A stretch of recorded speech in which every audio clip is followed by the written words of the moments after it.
出てから出てから。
なんかあれですもんね、世界選手権とかでもこうピッチピチのこんな看板みたいなんでみんなどうですか？そうですよね。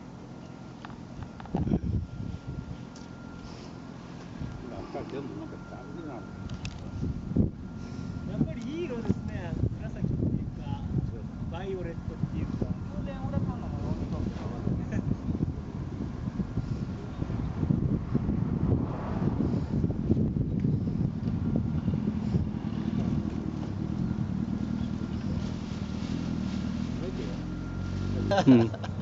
ほんなら滑り出したんや。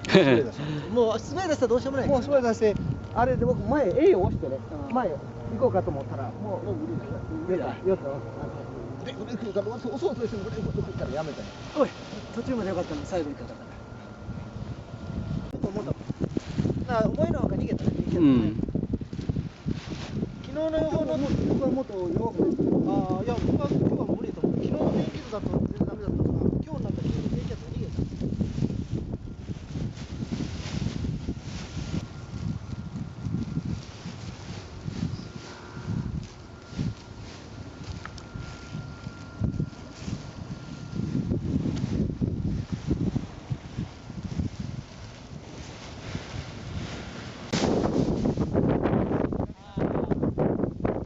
絡んどる。出てから